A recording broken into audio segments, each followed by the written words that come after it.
Hello BSc first year. तो आप जैसे कि मैंने आप लोगों ने इससे प्रीवियस वीडियो में हम लोगों ने लीनियर डिफरेंशियल इक्वेशन स्टार्ट किया था। तो लीनियर डिफरेंशियल इक्वेशन का जो सबसे इम्पॉर्टेंट टॉपिक है वो है बर्नौलिस इक्वेशन, जो आज हम लोग आज करेंगे।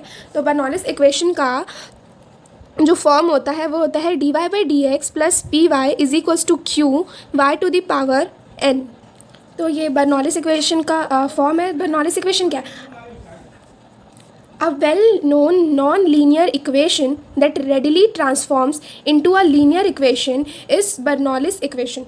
कोई भी एक non-linear equation है, जैसे कि ये वाला equation, ये एक non-linear equation है। इसे हम लोग लीनियर इक्वेशन में ट्रांसफॉर्म कर लेते हैं। That readily transforms into a linear equation is called Bernoulli's equation.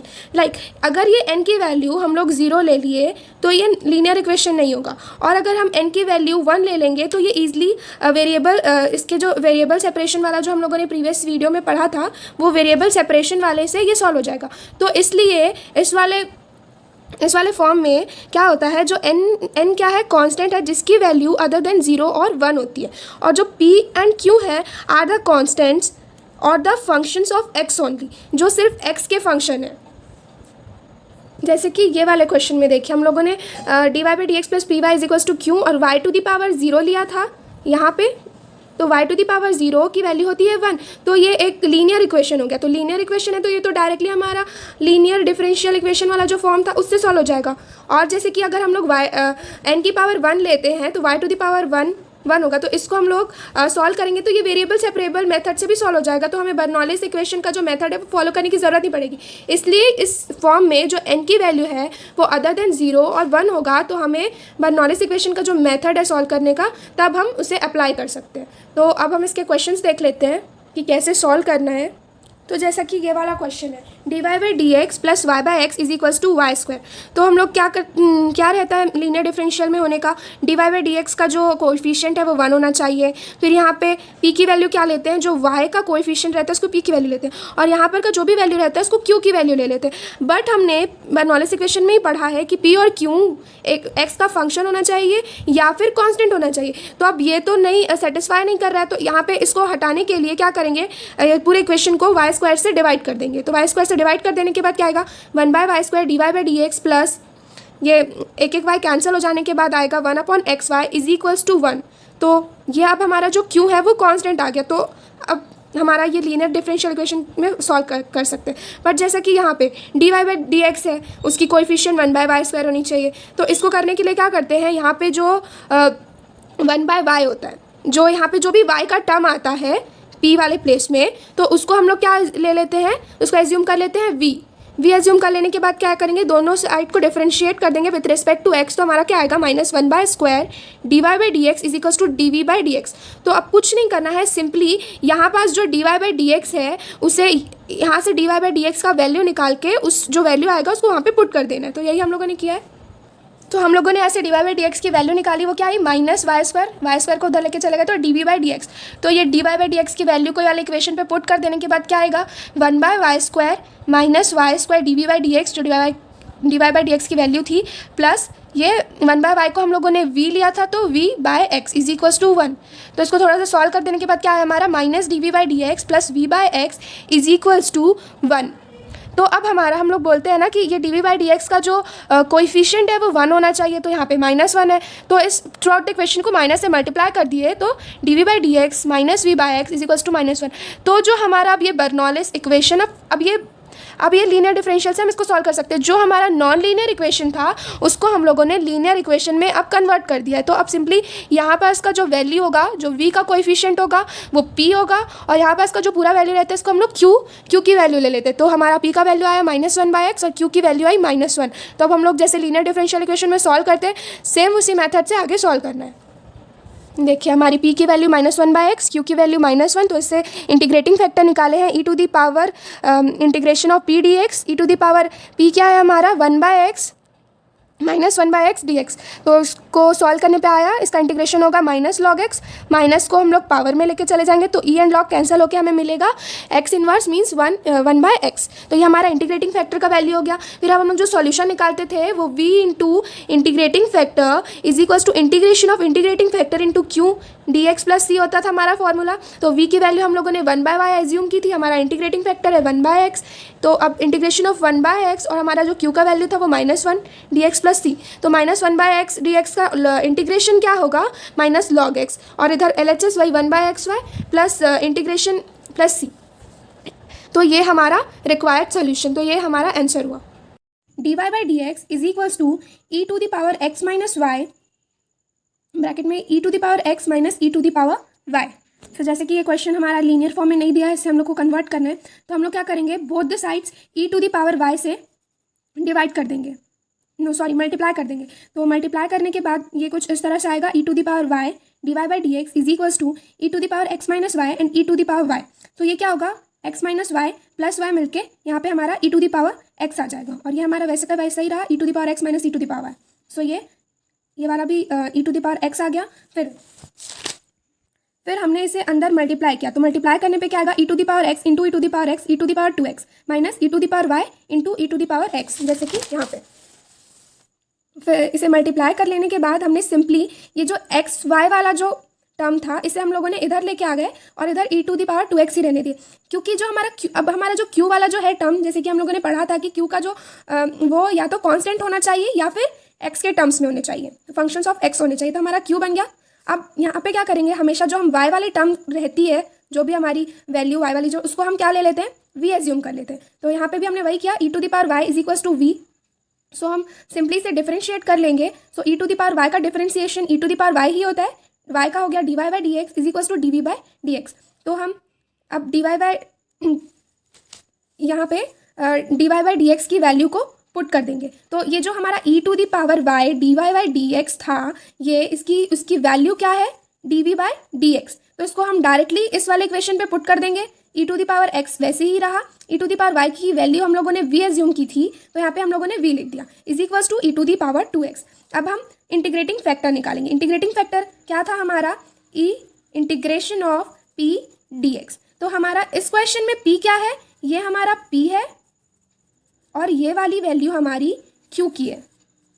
So e का integration of e to the, तो हमने ये हमारी p की वैल्यू क्या है, e to the power x dx। तो e to the power x का integration e to the power x ही होता है, तो हमारा जो इंटीग्रेटिंग फैक्टर क्या आ गया, e to the power x।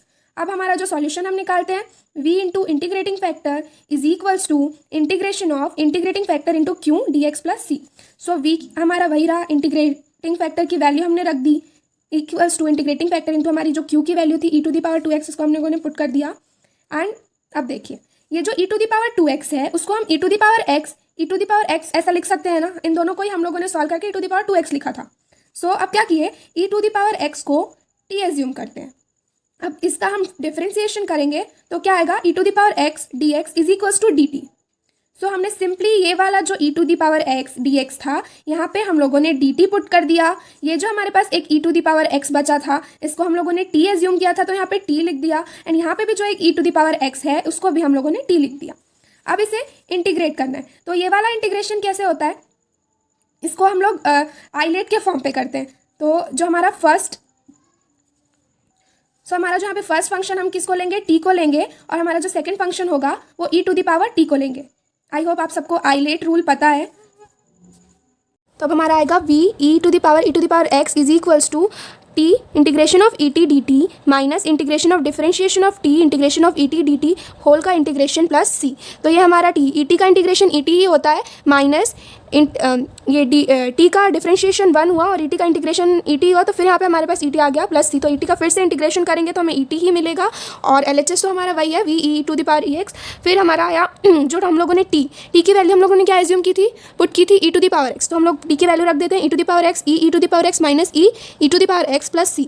तो यहाँ से सब साइड से e to the power x को कॉमन लेंगे, तो मतलब थ्रू आउट द इक्वेशन से डिवाइड कर देंगे, तो हमें यहाँ पे मिलेगा v is equals to e to the power x minus 1 plus c e to the power minus x। तो हम लोगों ने v की वैल्यू क्या ली थी, यहाँ पे देखिए v की वैल्यू हम लोगों ने ली थी e to the power y। तो अब हम लोग बस e की वैल्यू जो है उसको v की वैल्यू को हम लोग पुट कर देते हैं e to the power y is equals to e to the power x minus 1 plus c e to the power minus x। तो ये हमारा आंसर हुआ। सो अब हम अपना नेक्स्ट क्वेश्चन लेंगे। नेक्स्ट क्वेश्चन है x divide by d x plus y is equals to y square log x. तो अब यहाँ पर का जैसे कि हम हमेशा बोलते हैं कि x क्यू की जो वैल्यू है वो x का फंक्शन होना चाहिए या फिर कांस्टेंट होना चाहिए। तो यहाँ से वाई स्क्वायर को हमको हटाना है, तो थ्रू आउट द इक्वेशन को हम लोगों ने वाई स्क्वायर से डिवाइड कर दिया। वाई स्क्वायर से डिवाइड करने के बाद क्या आया, x by y square divide by d x plus y by y square log x. तो 1 by y square divide by d x. अब हमने क्या किया है, ये वाला जो x है ना उसको भी हम लोगों ने थ्रू आउट द इक्वेशन से डिवाइड कर दिया है। सो x से डिवाइड करने के बाद क्या आया है, 1 by y square divide by d x plus 1 by x y is equals to log x by x. x से हम लोगों ने इसलिए डिवाइड किया है क्योंकि हम लोगों को यहाँ पास का जो कोफिशिएंट है वो 1 लाना होता है, तो थोड़ा इजी हो इसलिए हम लोगों ने x से भी डिवाइड कर दिया। अब हम यहाँ पर जो y का जो टर्म रहता है उसको हम लोग v एज्यूम कर लेते हैं। तो take 1 by y is equals to v। दोनों साइड हम लोगों ने डिफरेंशिएशन कर दिया, तो आया हमारा 1 minus 1 by y square divide by d x is equals to d v by d x. अब हम लोग क्या करेंगे, ये जो d y by d x की जो वैल्यू है उसको ये वाले इक्वेशन में पुट कर देंगे। तो ये जो minus 1 by y square d y by d x है और यहाँ पर भी वही है, तो पूरे term is equals to minus d v by d x लिख सकते हैं। तो minus d v by d x plus 1 by x, 1 by y की वैल्यू हम लोगों ने वी लिया था, is equals to log x by x. तो जो अब हम क्या करेंगे, यहाँ का कोएफिशिएंट हमको 1 चाहिए रहता है, तो पिछला वाले क्वेश्चन की तरह थ्रू आउट द इक्वेशन में -1 से मल्टीप्लाई कर देंगे। तो अब जो हमारी p की वैल्यू क्या आ जाएगी, -1 बाय एक्स, और q की वैल्यू क्या आ जाएगी, minus log x by x. तो हम अपनी इंटीग्रेटिंग फैक्टर निकाल लेंगे e to the power integration of -1 by x d x. तो हमारा इंटीग्रेटिंग फैक्टर आ जाएगा 1 बाय एक्स। सो अब हम लोग जो सॉल्यूशन हमारा जो फॉर्मूला होता है v into integrating factor is equals to integration of integrating factor into q D x plus C. इसमें हम लोगों ने वैल्यू पुट कर दिया। तो हमारा जो ये 1 बाय एक्स स्क्वायर है और लॉग एक्स है, ये लॉग एक्स को फर्स्ट फंक्शन लेंगे, 1 बाय एक्स स्क्वायर को सेकंड फंक्शन लेंगे, आइलेट रूल लगाएंगे। फिर जो हमारा फॉर्मूला क्या आएगा, minus log x integration of 1 by x square D x. फॉर्मूले में यहाँ पे माइनस होता है तो माइनस अंडर मल्टीप्लाई हो गया तो ये प्लस हो जाएगा, integration of differentiation of log x integration of 1 by x square D x plus C. तो इसको सॉल्व किया है हम लोगों ने, तो आया आंसर 1 बाय एक्स स्क्वायर का जो इंटीग्रेशन है वो आया 1 by x log x plus आएगा। यहाँ पे पहले प्लस आएगा, फिर 1 बाय एक्स स्क्वायर का इंटीग्रेशन करेंगे तो यहाँ से एक माइनस बाहर आएगा तो वो उससे यहाँ पे माइनस हो जाएगा। फिर लॉग एक्स का डिफरेंशिएशन होता है 1 बाय एक्स स्क्वायर का हुआ -1 बाय एक्स, तो ये 1 बाय एक्स लिख लिए। फिर इसका अगेन इंटीग्रेशन करेंगे, हमारा LHS था v by x is equals to 1 by x log x. Again integration करने से 1 बाय एक्स आया प्लस सी। इसको जो v की वैल्यू थी 1 बाय वाई उसको हम लोगों ने पुट कर दिया एंड इसे थोड़ा रीअरेंज करके लिख दिया। x को यहाँ लेके जाने के बाद x कैंसिल हो गया, तो ये हमारा सॉल्यूशन। अब हम अपना नेक्स्ट क्वेश्चन देखेंगे, एग्जाम्पल नंबर 10। तो क्वेश्चन है 2 d y by d x minus y sec x is equals to y cube 10x। इसमें भी हम लोग थ्रू आउट द इक्वेशन को वाई क्यूब से डिवाइड कर देंगे ताकि हमारा जो क्यू है वो x का फंक्शन आ जाए। वाई क्यूब से डिवाइड कर देने के बाद हमारे पास आएगा 2 by y cube d y by d x minus sec x by y square is equals to 10x।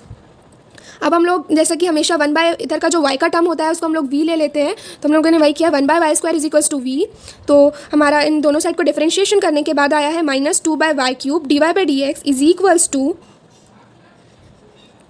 Equals to d v by d x. तो अब हम लोग यहाँ पे देख रहे हैं कि d y by d x by y cube की वैल्यू क्या है। यहाँ से हम लोग निकाल सकते हैं, इसकी वैल्यू होगी d v by d x upon 1 minus 2। इस -2 को यहाँ लेके जाएंगे।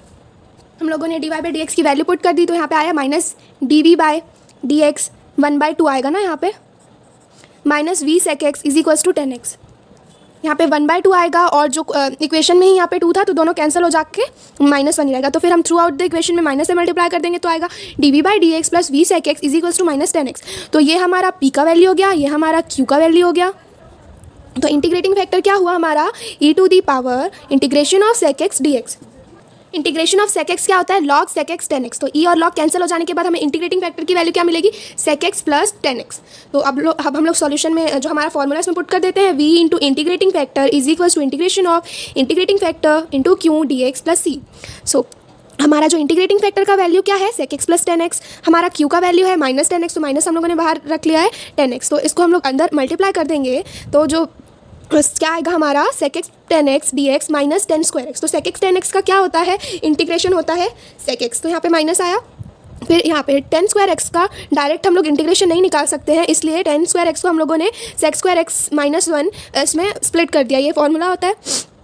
तो अब हम क्या इसको इंटीग्रेट करेंगे, तो सेक स्क्वायर एक्स का इंटीग्रेशन होता है टेन एक्स और वन का होता है एक्स। तो अब हमारी क्या आ गई, LHS क्या होगी, v sec x plus ten x is equals to minus sec x minus ten x plus c. V की वैल्यू हम लोगों ने वन बाय वाई स्क्वायर लिया था, तो ये जो वाई स्क्वायर है हम लोगों ने इधर लेके चलेगा इसको, और ये पूरा जो इक्वेशन था, पूरा जो हमारा वैल्यू था minus sec x minus ten x plus सी, इसको हम लोगों ने लिख दिया। तो हमारा ये हुआ आंसर, ये हुआ सॉल्यूशन। होप गाइस कि आप लोगों को बर्नौलिस इक्वेशन के जो भी क्वेश्चन थे, जो बर्नौलिस का मेथड था वो क्लियर हो गया होगा। मैंने फोर क्वेश्चन सॉल्व किया है और आप लोग भी बुक से सॉल्व करिए तो आपको और भी अच्छे से क्लियर हो जाएगा। इस वाले चैप्टर में, पर्टिकुलरली इस वाले चैप्टर में बर्नौलिस इक्वेशन वाले ही क्वेश्चंस पूछे जाते हैं। बाकी लीनियर डिफरेंशियल इक्वेशन तो हम लोगों ने पिछले साल पढ़ा था, तो वो इतना IMP नहीं है, उसके क्वेश्चंस नहीं पूछे जाते हैं ज़्यादातर। और फिर इसके बाद हम लोग नेक्स्ट चैप्टर पढ़ेंगे विच इज़ के बाद वाला जो चैप्टर है वो एग्जैक्ट डिफरेंशियल इक्वेशन है। तो नेक्स्ट वीडियो में हम लोग वो वाला चैप्टर डिस्कस करेंगे। तो आप लोग जल्दी बर्नौलिस कंप्लीट करके नेक्स्ट चैप्टर की वीडियो देखें और जल्दी सॉल्व करें। तब तक के लिए बाय, टेक केयर।